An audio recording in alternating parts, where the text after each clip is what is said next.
autre livre fut ouvert, celui qui est le livre de vie, et les morts furent jugés selon leurs œuvres, d'après ce qui est écrit dans le livre.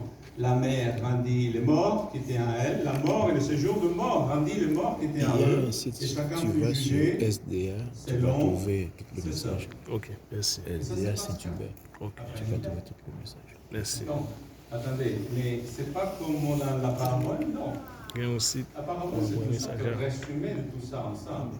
Il nous donne quelques morceaux, c'est une histoire que Jésus utilise avec les caractéristiques qui lui sont propres.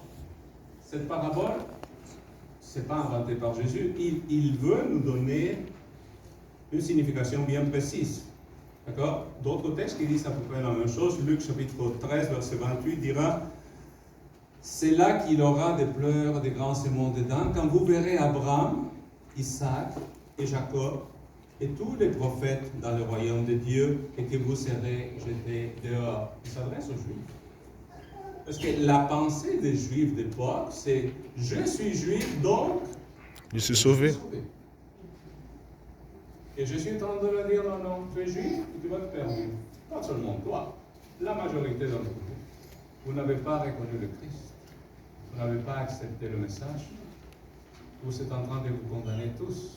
Et vous agissez sans aucune miséricorde d'ailleurs.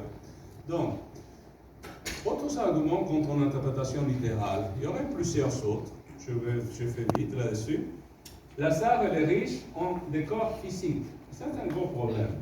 Parce que l'idée, c'est que, normalement, logiquement, le corps, on a terre, vous êtes bien d'accord? Et l'âme va au ciel. Et ici, c'est un problème parce que, est-ce qu'il est en droit? Il faut qu'il mouille son doigt pour l'amener dans la bouche de l'autre. D'accord? Et non seulement ça, dans sa langue, il y a une vraie langue.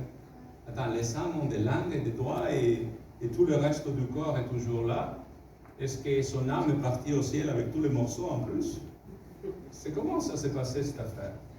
D'accord? Ça, c'est un gros problème. Un autre, est-ce que c'est Abraham qui est en charge de l'enfer? Parce que c'est à Abraham qu'on s'adresse. Hein? Et à Abraham, on lui parle, on lui dit quoi? Est-ce que tu peux envoyer Lazare qui vienne me donner de l'eau? Parce que j'ai soif. Attends, c'est Abraham qui gère les choses? Est-ce que... Donc, je continue. Le ciel et l'enfer sont géographiquement proches. Remarquez, il y a quoi? Un fossé, mais c'est assez proche pour qu'on puisse parler de l'un à l'autre, mais suffisamment large pour qu'on ne puisse pas sauter de l'un à l'autre. Donc, c'est proche. L'enfer du ciel sont à une petite distance, je ne sais pas, mettons quelques mètres, quoi. D'accord? Donc, pire encore, et ça dérange énormément, le ciel et l'enfer se trouvent tous les deux sous terre. Ce n'est pas le ciel là-haut, c'est le ciel là-bas. Avec qui? Avec Lazare d'un côté. Attends, c'est dans la Bible ça? Oui, c'est écrit. Ça c'est vrai dans la mythologie grecque. Ce qui est intéressant, c'est chez les Grecs.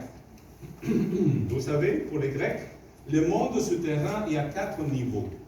Il y a un qui s'appelle les rêves, un qui s'appelle l'enfer, l'autre s'appelle le Tartare, et l'autre s'appelle les Champs-Élysées. Dans les Champs-Élysées vont les bonnes personnes. Et il y a l'Olympe. Dans l'Olympe, il y a uniquement qui? Les dieux et les semi-dieux, donc Hercule entre autres. Mais jamais des personnes au ciel. Le ciel grec, je parle. Donc, cette parabole est d'origine grecque.